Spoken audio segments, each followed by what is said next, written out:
Yeah, we're still quarantined. It's so mean, but we're still quarantined. But anyway, I was given a challenge by a fan who asked me if I could pick 10 movies that I thought would run in grindhouses. And cutoff date was anything above 1986. All right, so the cutoff date was 1986. So, I don't know, I thought about it, and within 24 hours, if you follow my Facebook shit, I came up with stuff. And here we go. I got 10. Number 1, Stone Cold from 1991. A huge, insanely crazy, violent biker film that was supposed to be a vehicle to get Brian Bosworth over as a star. Really didn't, but thanks that we had Lance Henriksen and William Forsythe as the biker leaders, just chewing up the scenery and spitting it out left and right. It was a great violent romp, and probably the last great biker film ever made. So that's, number 1, Stone Cold from 1991. From 2003, we have Final Destination 2. Now, you might say, well, why 2 and not 1? Well, simply put, 2 had more inventive kills, and plus it was dedicated to the godfather of gore, Herschel Gordon Lewis. So how can you go wrong with that? Plus, like I said, some incredibly fucked up scenes, especially the one where the big crash on the highway. That was insane. Okay, number 3. From 1989, Blind Fury with Rutger Hauer. Would qualify as a martial arts film. Hauer plays a Vietnam vet that's blinded, but is captured and, by, I don't know if he's captured or he falls in with a bunch of villagers that basically teach him how to, defend himself with martial arts, being that he's completely blind.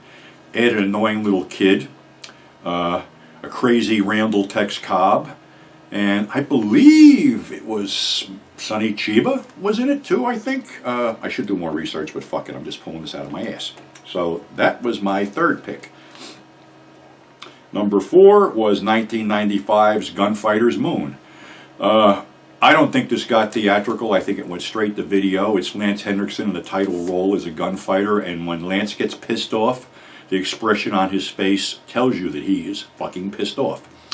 Really good movie. You can probably pick it up on YouTube. For whatever reason, it hasn't had a DVD or a Blu-ray release. Okay, moving right along here. We got 1, 2, 3, that was 4. 5 would be the insane 2007 30 Days of Night. Just for, the amount of fucking gore and bloodshed and the plot about vampires, attacking a town that's going to be in total darkness for 30 days so they can wipe out everybody in the town and then fucking go on to the next one. Really over the top with blood, gore, guts, and this incredible scene of the vampires coming off the roofs like Rudolph the Red-Nosed Reindeer. Okay, I gotta give Planet Terror a nod from 2007, Robert Rodriguez's entry into that horrible thing, Grindhouse. Loaded with quirky characters, loaded with violence, zombies, blood, exploding heads, and Quentin Tarantino's nuts falling off. What more do you want? So that one I got to give a heads up to. Also, grindhouses were full of big monsters at one point. Godzilla was a huge thing. So I would also have to include Kong on Skull Island from 2017, because who couldn't love a monster, giant ape fighting the U.S. Army, swatting helicopters out of the sky, and of course there's that weird little nod to Cannibal Holocaust, plus other fucking monsters that tear people apart. Plus a tour de force performance by John C. Reilly. So yeah, had to include that. And 1987, right above the cutoff date, would be the women in prison flick, Lust for Freedom. Put out by, who else? Troma, and has an incredibly great nude scene with none other than Michelle Bauer, which is basically worth the price of admission. So that's another one.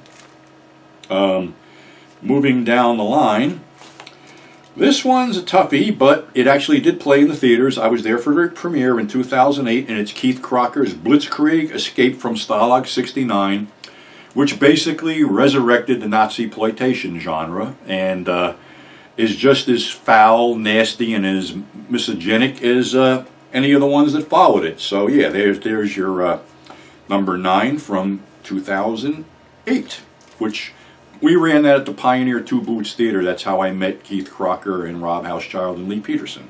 It was down there. Plus my kids, Serene and Kat. And let's see, we got everything covered here. All right. Last off would be a 2020 release, and I've talked about this on Facebook, VFW.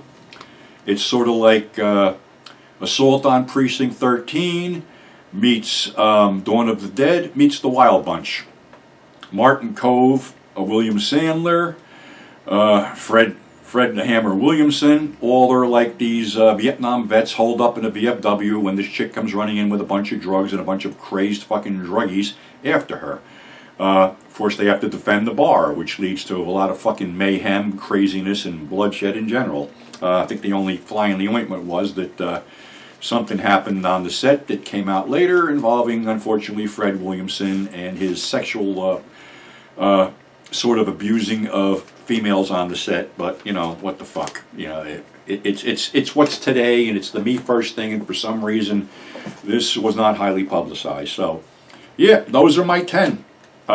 People didn't think I could do it, and I knocked it off in 24 hours. So those are my 10, and those are my reasons for picking the 10.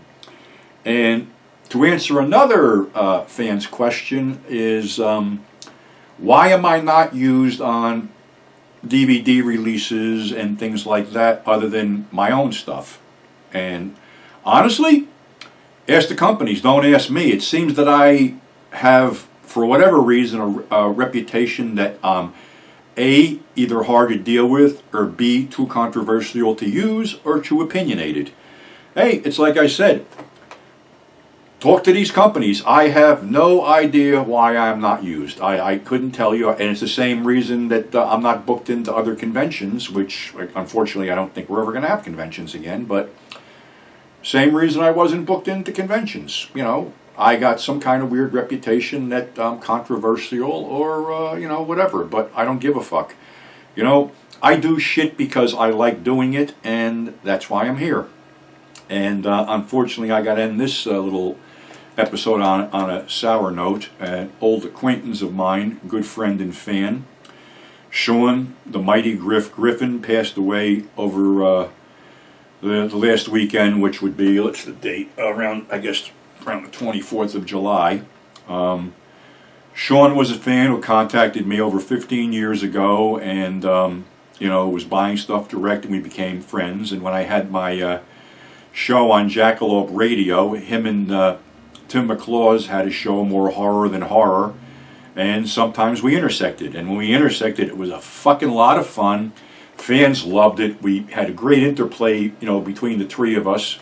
And we did some really crazy shit, like bringing the Prophet Mohammed on my show, and then segueing into More Horror Than Horror, where it turned into, don't know if fans remember, with that one Jamie Lee Curtis appearance at Horror Hound, and it became a Bash Jamie Lee fest for a lot of reasons. But hey, as far as I know, that episode may still be available on Jackalope.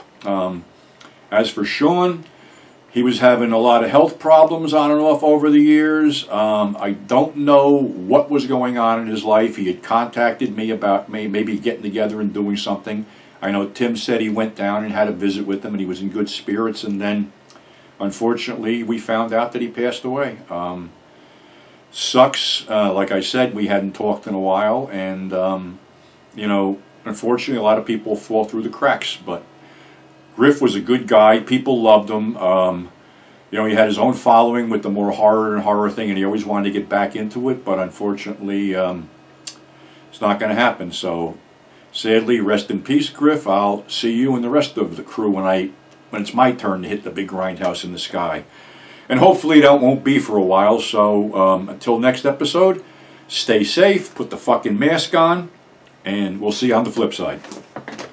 And subscribe, you know, if you like it, subscribe, leave comments. Sometimes I forget that, you know, I get caught up in the shit, but seriously, I thank all the people that have, you know, subscribed, left comments, and that are enjoying, you know, my fucking ramblings here. So, I'm doing my best to keep it going, and stuff will be up. So like I said, stay safe.